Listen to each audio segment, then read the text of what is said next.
ku nekk conseiller à la ville de Dakar. Diouf Sarr nekk conseiller boo xam ni li code collectivité territoriale wax madame Wardini mii bu dul woon nit ku baax day dàq lu Diouf Sarr même moment bi balaa élection di egg war na koo mën a éliminer ba dootul doon sax kii représenté benn. Comment ça? Mais parce que c'est un conseil absentiste qui ne vient jamais.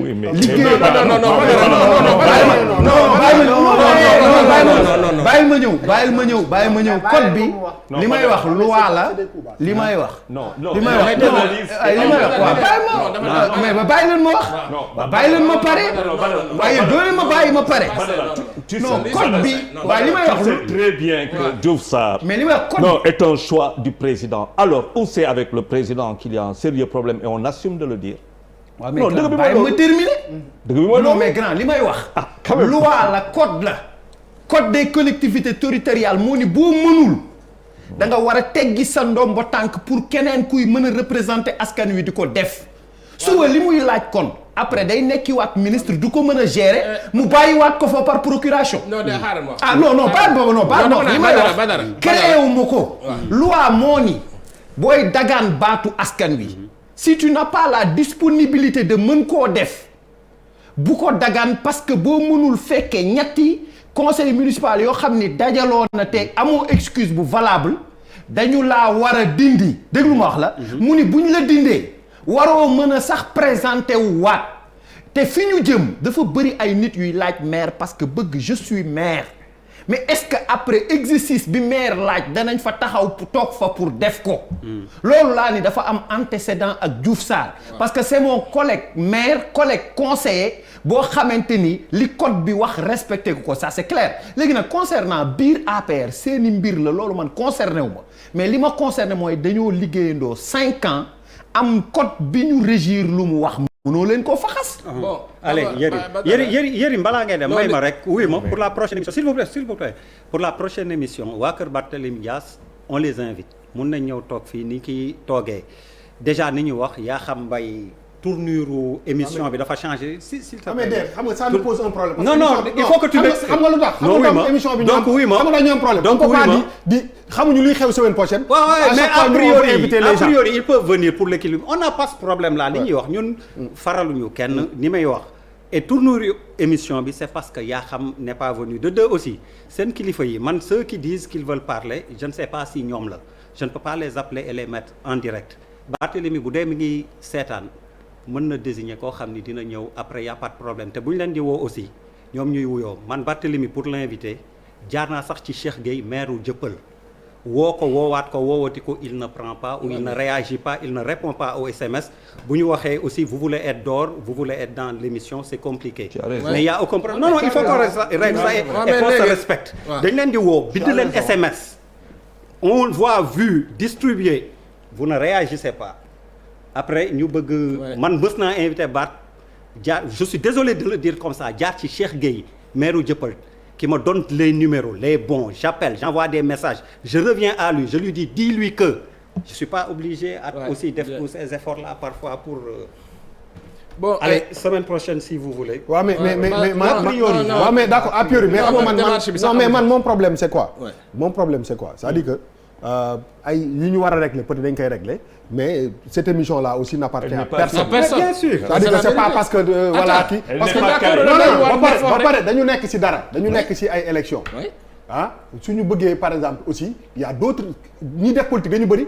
c'est-à-dire il faut qu'on soit logique ak ñëpp muy opposition muy pouvoir c'est-à-dire que bu fekkee ne dañu fi wax tey jii ni ëllëg c'est parce que quelqu'un a râlé demain mu ñëwaat pour ñu wax si moi je serai pas là moi je suis pas là pour qui que ce soit voilà on a fi wax pour wax sama xalaat dem sama yoon c'est ça tu as parlé pour nous voilà alors Diouf Sarr est-il le bon cheval bu ñu doon PMU on aurait peut-être parlé comme ça Badara man pour man lim def coup bas la non coup bas la c'est-à-dire politique aussi même quel que soit fi nga far da ngay xaw a xool ci aussi tuuti équilibre. li ma wax code bi wax non dafa ndànk code bi wax na ko mais wóor na ma ni yéen ci seen biir camp am na ñu gën a absenté Diouf Sarr foofu te waxoo ko. mais du ñu candidat non mais c'est la vérité. du ñu candidat deuxièmement Diouf Sarr c'est quand même quelqu'un qui a géré le Covid. du ñu candidat non defal ndànk sëñ bi nañ waxante dëgg man Diouf Sarr bañ a dem maire de Dakar mën naa ko comprendre. mënoo nekk ministre de la santé feebar boo xam ne mënoon na jeexal réew mi non defal ndànk sëñ bi non defal ndànk xaw fi nga war ko gérer nga ni ma non da ngay bàyyi feebar bi dem di toog ci ay conseil municipal de Dakar nañu waxante dëgg. feebar bi 2 ans la def sur 7 ans. non defal ndànk rek defal ndànk donc. mandat bi 7 ans la loolu man pour man du ay argument bu ngeen bëggee xeex. mais code bi question Yérim tu m'excuses il n'a pas tort. bu dee Covid bi réglé bu dee Covid bi réglé mandat wu 7 ans. oui il a dit fii ça aussi c'est vrai muy assemblée. 2 ans le Covid bi duré. muy assemblée et puis bul wax man leen code bi kon. waaw dafa ndànk muy assemblée muy conseil municipaux yi. absentéisme dafa bari. et tu l'encourages. non Badara déglu ma waaye nag yow it. déglu ma yow argument électoraliste ngay joxe. maanaam da ngaa bëgg a wax yow Dakar yi na leen Diouf Sarr mii bi ngeen ko defee conseil ñëwul yow da ngaa nekk di campagne. daawul ñëw mais dafa ndànk rek équilibre. mais biir Yérim dafa am benn affaire bu am solo. c'est vrai que lu nekk ak jamonoom la. pour man. ce que président Macky Sall li mu parvenir à def. moom choisir na non. oui gars yi nee nañ topp nañ ci. ça règle le problème. maintenant les histoires de campagne ñun intéressé wu.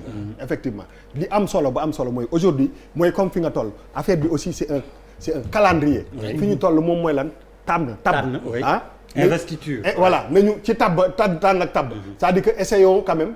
que gars yi ku nekk nga tabb ki nga war a tabb après ñu dem ci campagne ku nekk poser sa ay actes après les gens auront. ces maintenant la vraie question du ñu dem voilà. c'est le bon candidat. mooy Diouf Sarr Amadou Ba. tu vois loolu vraie question la. oui par exemple il y avait beaucoup qui annonçaient Amadou Ba comme par exemple loolu affaire bu rëy la.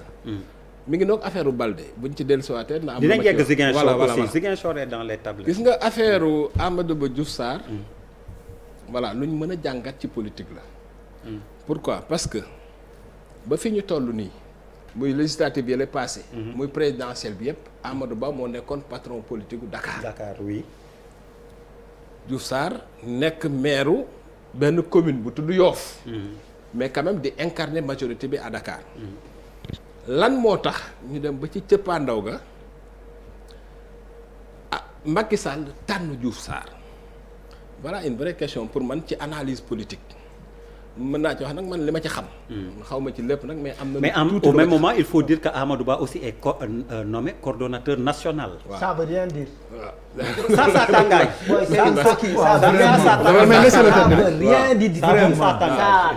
mais déglu leen ko. bàyyi ma am sama lecture tuuti. après nga may ma ñam ci tuuti. ci jëmmi jamono am na jamono yu yàgg. amoon na. bon bu ma bëggee def diplomatie maanaam malentendu maanaam réeroo boo xam ni bu xóotoon la bu amoon diggante Amadou Ba ak Macky Sall réeroo bu yàgg nag parce que loolu depuis Amadou Ba bi mu nekkee ministre des finances la maanaam daal am na ñoo xam ne jege nañ boroom réew mi fexe nañ ba dugal ci boppam ne Amadou Ba mi lenn rek lay xalaat bu yeewoo buy lekk ak yépp mooy jël place am ba borom réew mi gëm loolu donc Amadou Ba jiite campagne bi Macky Sall gagné Dakar tout ça li ñu njëkk a def mooy sanctionné ko maanaam jëlee la finance yóbbu la ak maanaam. mais Macky Sall gagné fan. Dakar fan élection bi passé déedéet. présidentielle opposition boo dajalee li ñu am ñoom ñoo gagné. non mais candidat yëpp Macky Sall moo fi ci raw. waaw non da nga ne gagné loolu c'est un fait boo xam ne c'est rare xoolal. fii Dakar fii. mais non candidat au pouvoir bu nekk opposition moo ko doon ëppale. mais Yérim li ma wax ak li ma wax laa la wax nii. non da nga ne Dakar ma ne la Dakar c'est pas ça. mais dama ne la raw gàddu la. c'est-à-dire que boo xoolee Macky Sall dafa am 45% ëppale ñëpp Dakar. da nga wax bi loolu c'est très rare. un chef d'État en exercice gagné Dakar bi amul. donc Amadou Ba nekk patron politique Dakar loolu am mu pare ñu génne ko finance yóbbu ko affaire étrangère maanaam génne ko réew mi remaniement ba ci topp ñu génne ko gouvernement bi tu comprends génnam wuuteeg génn yépp nag parce que génn bi mu tëree gis ngeen ni mu demee géntu Aly Ngouille dafa coq affaire yi xaw a dëgër mu xaw a kii mi mu tëree moom wax carrément xam nga ñenn ñi def ay dissidence yoo xam ni voilà soit même bu ñu waxul ci kaw ñu ngi wax ci suuf moom mu am dalu toog jàpp njàmburam et cetera. dem ba jëmm jamono mu renouer ak président nekk di waxtaan ak moom di ko gis te ba ci yàgg président fésal parce que yëpp politique la fésal seen gisante parce que ñu ngi doon wax ci suuf ak yëpp président di ko laaj conseil ci économie beeg yëpp mais dafa toog ba caag rek fésal seen diggante maanaam dem di jaale ji Yoof ànd ak moom dem di Dubaï ànd ak moom yooyu yëpp dafa am lecture politique donc ba ci bari sax ñu bari ci loolu lañ jàppoon ba jàpp ni kii la président nar a tànn pour mu nekk candidat Dakar voilà ñu dem ba jëmmi jamono ñu xëy suba parce que lépp ça s'est passé hier lépp démb la xew parce que démb président recevoir na Amadou Ba recevoir na Diouf Sarr ci journée bi tu comprends te ba démb kenn xamul woon kan mooy doon candidat pour représenter Benno Bokk Yaakaar Dakar voilà président def ce qu'on appelle en français couper la poire en deux maanaam daggee fruit bi noo xam ne daal ku nekk di nga am dara. Non. defal ndànk rek ba dara man damay analyse. Man analyste laa du ma politicien. daal di jël candidature bi jox ko Diouf Sarr jël Amadou Ba ne ko yow maanaam daal yow bokkoo ci làmb ji bokkoo ci mele bi dama lay teg sama wet nga superviser coalition bi yépp man nag leen dama jaaxal. ci lecture politique. c'est que bi loolu amee Amadou Ba merul waxul écho yi ma am yépp mooy yëf yi naqariw ko loolu lan nga ciy jàng maanaam liñ ko jox lan lañ ko dig ci biir lu nit ñi xamul c'est très important. lu ciy topp ak lan moo ciy topp. loolu mooy wax bi. parce que merul journaliste yi ko woo yépp pour mu commentaire. non merul waxul. dégguñu ko. mais merul xamuñu ko non marul xam naa ni merul. waaw man xam naa ni merul kon nga ne xam naa ni merul man. lu leer laa wax li ma wax dama def ma leer. waaw xam naa ni merul c'est différent. xam naa ni. jéemul a xam bu deful dara. xam naa ni aussi décidé na pour jàppale Diouf Sarr man li ma ciy jàngate mooy. nañu ko wax xëy na am na luñ ko dikk wax wala luñ ko war a jox loo xam ne ñun yëgaguñ ko. loolu nag bu ñu toogee tuuti. dinañ ko gis waaw dinañ ko gis. maintenant li ci ëpp doon pour systématiser mooy. enjeu bi nii rek la mën a demee pour man sama gis-gis. parce que tant que Khalifa Sall mi ngi exister. Khalifa Sall moom gañe ko Dakar du caaxaan. tey benn possibilité rek la Benno Bokk Yaakaar am pour gagner Dakar. mooy seen force yépp coalisé wu derrière Abdoulaye Diouf Sarr. bis bu brèche amee nañu xam ni adieu à la candidature. maintenant nag fi may jeexale mooy des fois aussi Sénégal dañuy surestimer le poste de maire de Dakar. amul benn maire de Dakar bu mos a nekk président fii Sénégal. amul musul am. amul. am na maire de Paris bu nekk président am na ay maire grande ville aux États yu nekk loolu musul am Sénégal. loolu aussi dañ cee war a jàngate. parce que ñu bari par exemple ñu ngi doon si xeex Amadou Ba naan non président boo ko joxee lii waa ji bu nekkee Dakar ne maire de Dakar day jël nguur gi loolu amul. kan moo fi mës a nekk maire de Dakar nekk président. ok c'est loolu amul. jaax na loolu aussi ci jàngat bi lañ ko war a. Malal d'accord ou pas avec Yérim apparemment. non mais c'est que li ma jaaxal mooy au vu pour man lecture bi ma ci am mooy. C'est une manière de nous dire en quelque sorte moi je ne vais pas faire un troisième mandat man loolu moo ci sama gis-gis parce que am na foo xamante ne fi gars yi di xëccoo il leur dit maa ngi wax ak yéen déggu leen ma xëccoo leen il les laisse et les pontes du pouvoir ñi nga parce que am na ñoo xamante ne ay nit lañ yu am solo. investiru lañ mu bàyyi lañ c'est peut-être mettre nuñ koy waxatee c'est mettre la main dans la gueule du loup c'est peut-être mettre c'est envoyer le parti aux enfers pour man il veut nous dire implicitement que du ma dem troisième mandat. Mais tu es très bon toi Malal. Oui. Malal tu es très implicitement.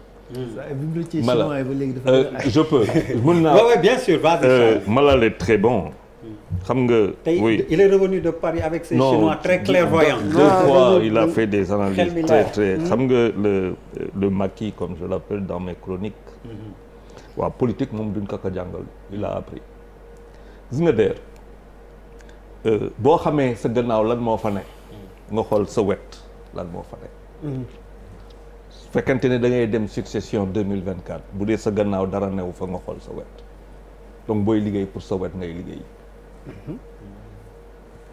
te pour sa wet pour le moment dara leeragul Karim Idrissa Seck Khalifa Sall il faut compter avec en 2024 par contre ñii ils vont devoir sa gannaaw liggéey def seen preuve bu fekkente ne le troisième mandat est quelque chose à comment dire conjugué au passé en 2024 kan mooy demal boppam ak kan si kan lay wéeru on a Idrissa Seck quand même qui est là qui ne parle pas qui ne dit rien qui est là candidat 2024 on lui souhaite longue vie ak ñeneen ak ñeneen est-ce qu'il est candidat Idi candidat 2024 on le lui souhaite la wax loolu question la mooy non dama ne on le lui souhaite longue vie après on verra je ne veux pas le dire à sa place on a Karim xamuñu on a Khalifa te temps yëre rek ñu ngi wax lan lañ doon wax amnistie donc 2024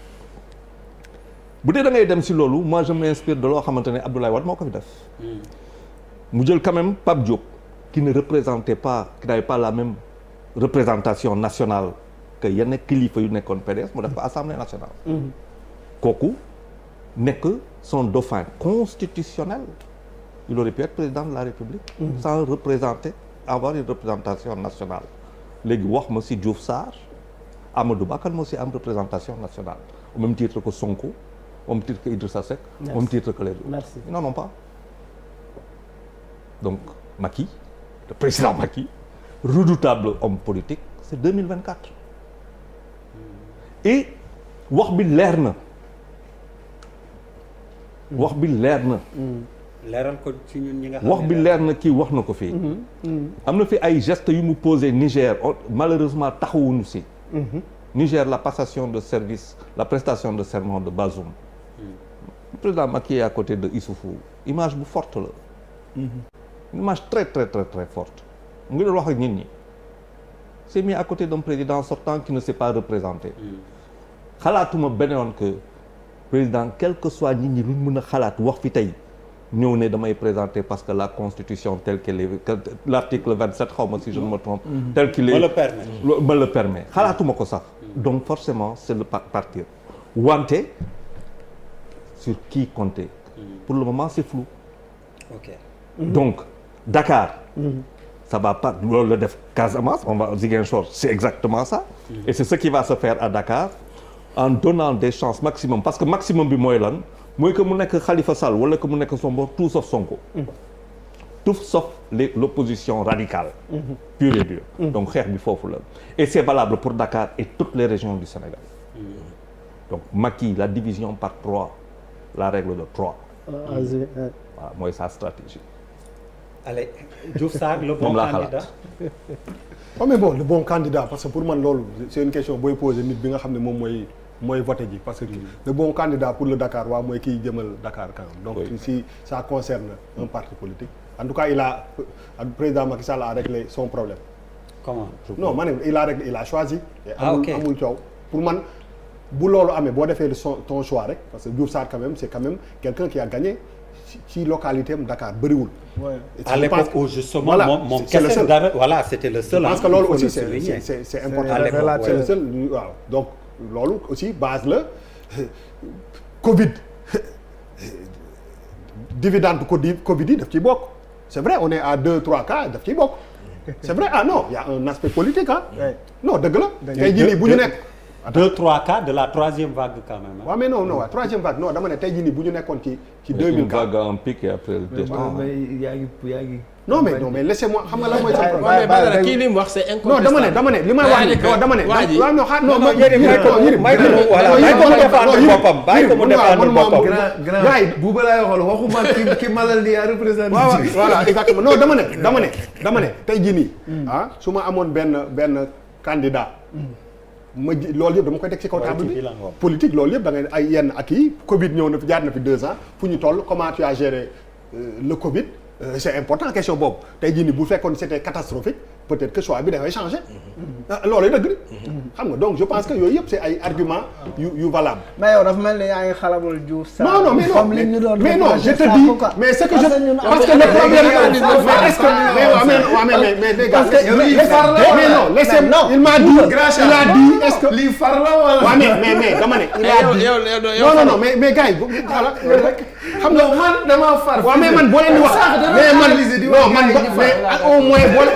mais au moins dama bàyyi ba ngeen wax ba pare ma wax li ma xalaat mais bàyyi leen moom ba ma wax li may wax ba pare dama ne da ngeen ne ndax le bon choix ma ne la en tout cas il a réglé son problème il a choisi te amul coow loolu laa la wax c'est le bon choix ma ne la ñiy voté ji ñoom ñooy kii c'est pas à moi de dire li ma wax leer na dama ma ne la nga argument peut-être yi Macky Sall jël pour fal Diouf Sarr loolu mënoo ko jëndi Covid da nga ko ci mën jënd tu peux pas il va truc léegi maintenant Amadou Ba nekkul ci benn poste yorul as budget fu mu ne nii xam nga lu mu bëgg a wax donc peut-être que le choix de. et puis moo révolutionné. non de 2020 parce que aujourd'hui la question que tous les Sénégalais. kan waaye gars yi Malal déglu ma waay. Malal bàyyi ma egg non dama ne. question bi gars yi di posé wu mooy. mooy li gën a kan moo nekk boobu Macky Sall la defee nii kan moo fa nekk c'est une question que Sénégalais yëpp di posé. parce que boobu ba léegi bu leen fàtte ni poste premier ministre. dañ ko tëbal pourquoi ñu tëbal ko c'est une question légitime. ombre boobu waroon di nekk ci ginnaaw Macky Sall ba tey jii nii daf ko éliminer bi mu dekkee bi muy gagné waat deuxième mandat. est-ce que du day dellu si. non dama ne moom dellu xam nga luy mënumaa géntu nii dama ne. tey jii nii les actes yi président Macky Sall posé mooy que ombre bi nga xam ni moom moo waroon nekk ci ginnaaw ñuy xalaat ni diw moo nekk ci ginnaaw ombre yooyu yëpp dafa avant 2000. dañ leen waxante dëgg kan moo doon directeur u campagne yu Macky Sall 2019 kan moo doon patron amul c'était éclaté. non waaw mais c'était qui le patron c'était Amadou Ba. oui à Dakar mais à Dakar mais boo nee Dakar wax nga lépp parce que foofu la xaalis bi ne moo doon ministre des finances non. non dama ne non c'est lui non dama ne moom moo ci ëppoon doole. mais ba élection yi jeexee ana Mimi Touré ana Amadou Ba donc képp kuy ombre président Macky Sall daf la jël teg ko nii teg la ne poste premier ministre. c'est une décision boo xam ne c'est pas que stratégique c'est politique. mooy que bi ma gagné kenn du ne diw mooy ñëw après. il s'est débrouillé pour que brouiller carte yi dès que mu am deuxième mandat. moom moo posé problème bi donc fu mu ne nii ku mu ne nii nga ne ah mbaa du waa ji lay xalaat mais ba léegi jusqu'à preuve du contraire dafa brouiller carte yi oui des fois mu joxe ay indications mbir yi mën na changer donc le choix loolu Sénégalais yi moo ko mais ils ont choisi maintenant gars yi dem par contre man ce que je voudrais demander à Badara mooy.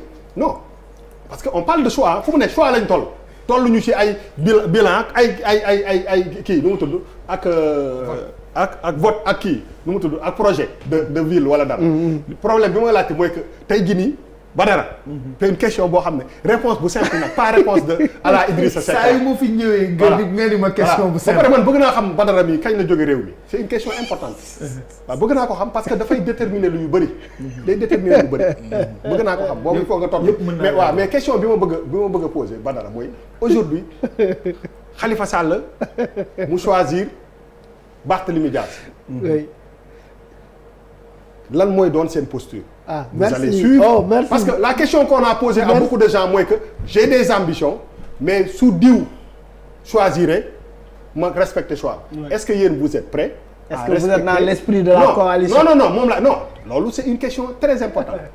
est-ce que tey jii nii bu Khalifa Sall ne woon Barthélémy Dias laa choisir est-ce que yéen da ngeen di ranger wu jël ba yat yeeg paaka yeeg yëpp ngeen denc ko wala da ngeen di xeex ànd ak Bart. non jàppale ko wala dara je pense que c'est des questions comme ça que moom la ñu war a poser te réponse bu simple rek ngir yàlla. ñoo nekkoon di exercer ñun ñoo nekk vie. waaw non mais tamit da ngeen koy équation bi nga leen ko waaye taal bu gaaw. attends non de dama ne non lii yëpp waxoon sama question bi ma posé. yàlla xam ne tey jii bu Macky Sall président bu Khalifa Sall. choisiré Soham Wardini. oui man xam naa sa posture.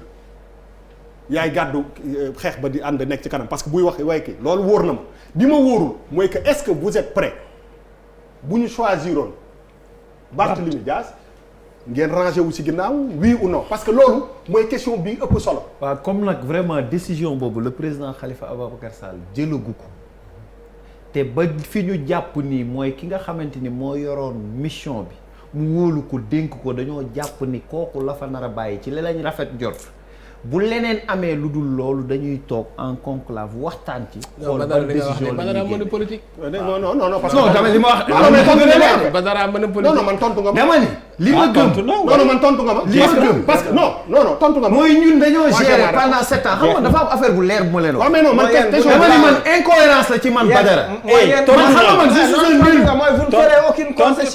tontu na et leer na je pense c'est pas la déduction la.